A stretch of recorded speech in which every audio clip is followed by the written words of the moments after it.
नमस्कार दोस्तों, स्वागत है आपका हमारे चैनल धूप धनुषी आरती में। दोस्तों आज जो है विद्या लक्ष्मी पूजन आगमुक्त विधान से जो कि विद्या लक्ष्मी पूजन के विषय में बताया गया है, यानी कि सरस्वती पूजा के विषय में बताया गया है।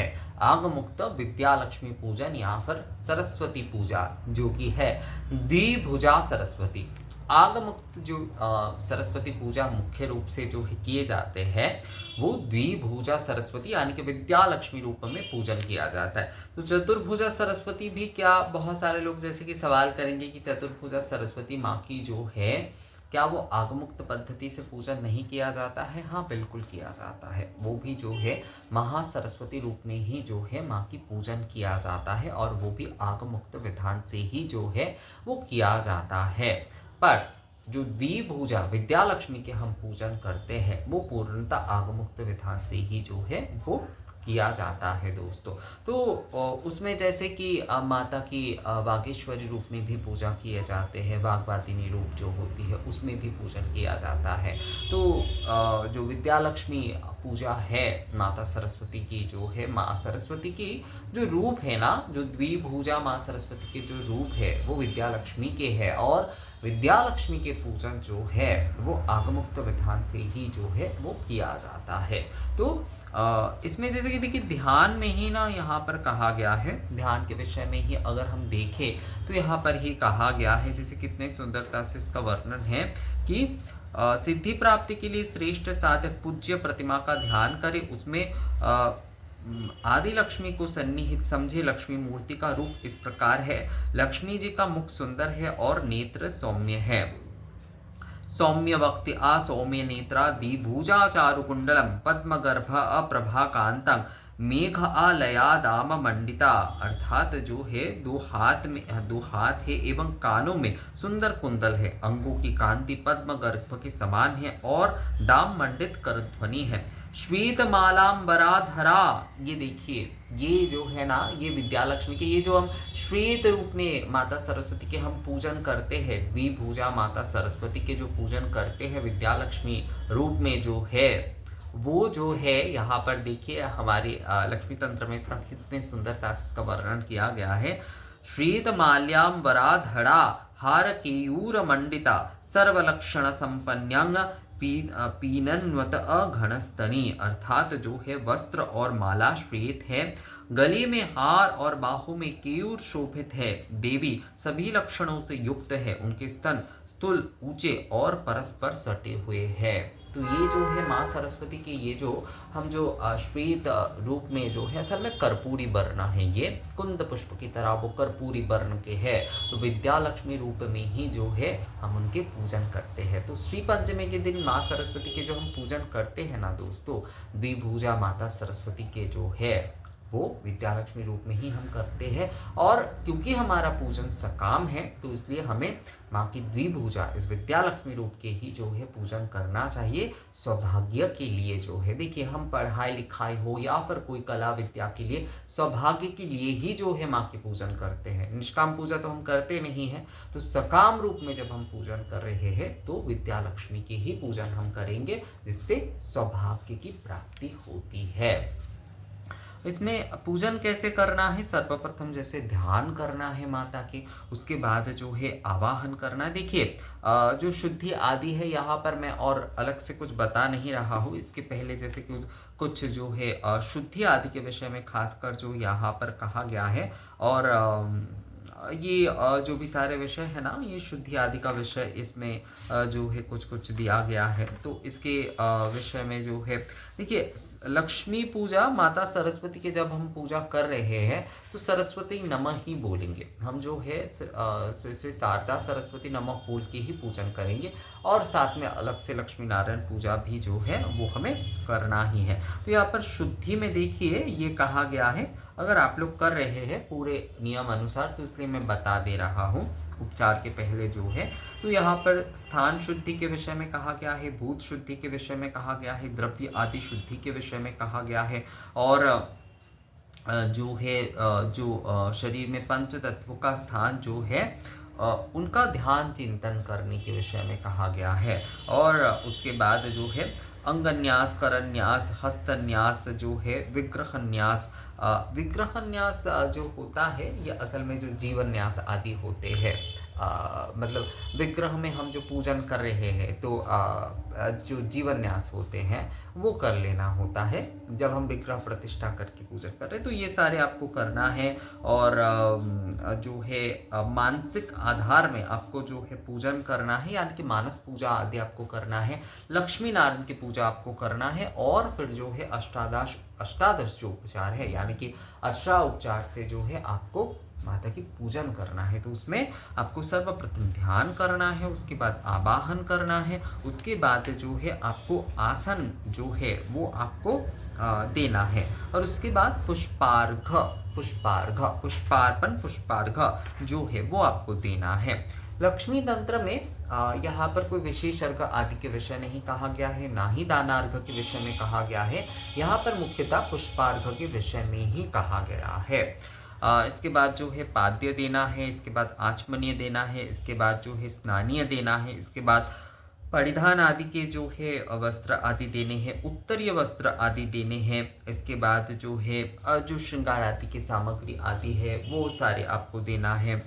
गंधानुलेपन आपको देना है। इसके बाद जो है माला आभूषण आदि जो कुछ भी है वो आपको देना है। इसके बाद धूप आपको देना है। इसके बाद दीप आपको देना है। इसके बाद जो है मधुपर्क। यहाँ पर लक्ष्मी तंत्र में एक विषय का ये विषय है कि नैवेद्य के पहले मधुपर्क दिया जा रहा है, तो मधुपर्क देने के बाद जो है नैवेद्य आदि, उसके बाद जो है अनुवासन,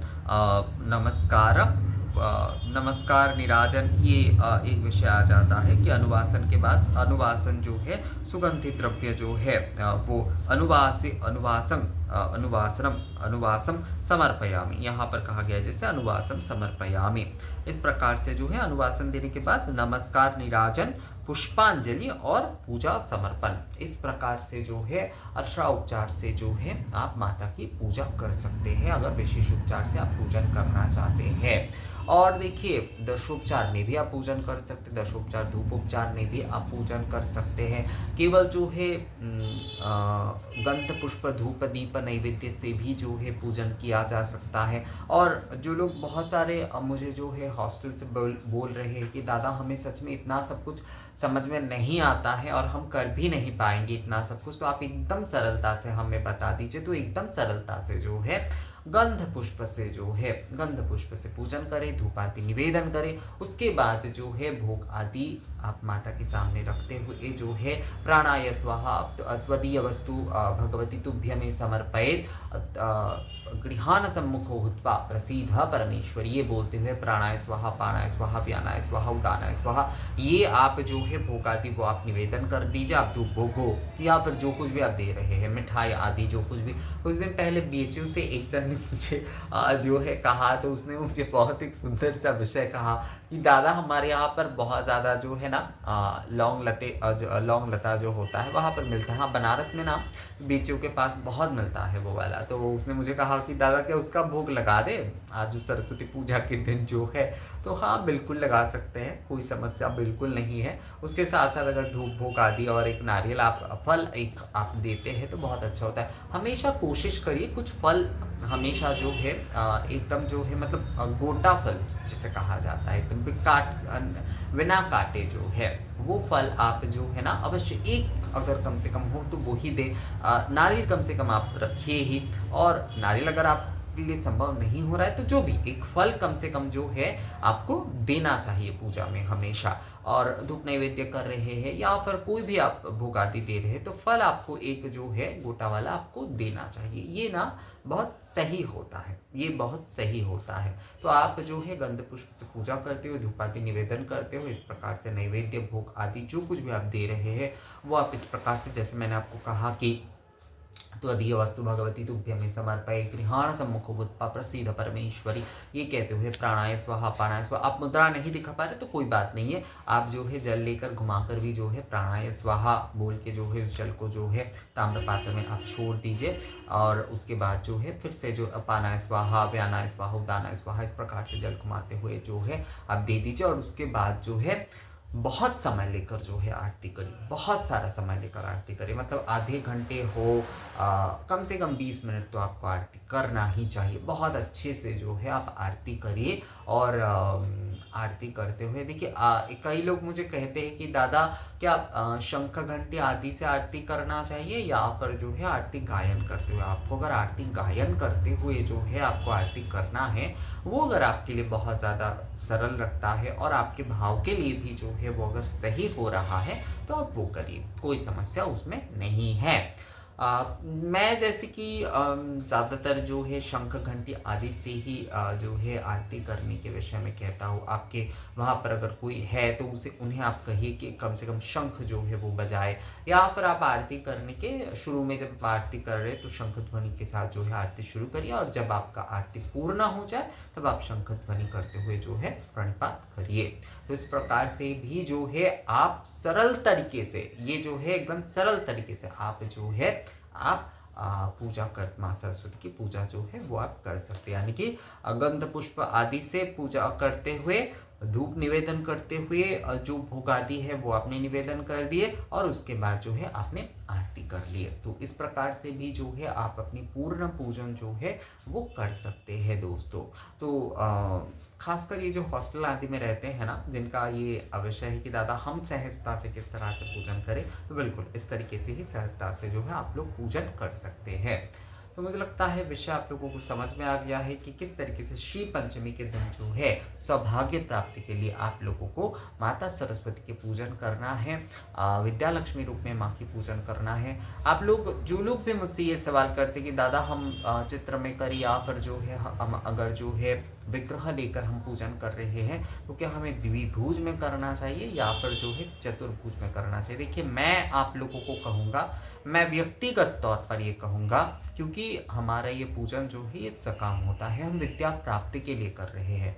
हम कोई तो ब्रह्म विद्या प्राप्ति के लिए नहीं कर रहे हैं, साधना तो नहीं कर रहे हैं ये। तो इसलिए जो है मतलब साधना के लिए तो ये विषय नहीं है। तो इसलिए जो है आप जो है इसमें द्विभुज माता सरस्वती के अगर आप ये विद्या लक्ष्मी रूप में आप पूजन करते तो वही जो है ज़्यादा सही रहता है। अब आपके ऊपर निर्भर करता है कि आप क्या करेंगे। तो मूल विषय है कि भक्ति रखकर जो है आप पूजन करिए। विधि आपसे जितना हो वो एकदम सही हो, मतलब जितना विधि आप कर रहे हैं वो पूर्ण हो, ये ध्यान में रखिए। बस जो है केवल आरती कर रहे हैं तो केवल आरती ही एकदम बहुत सही तरीके से पूर्णता से करिए। तो ये वीडियो कैसा लगा आप लोगों को मुझे कमेंट्स करके ज़रूर बताइएगा। मिलेंगे आपसे अगले वीडियो में, तब तक के लिए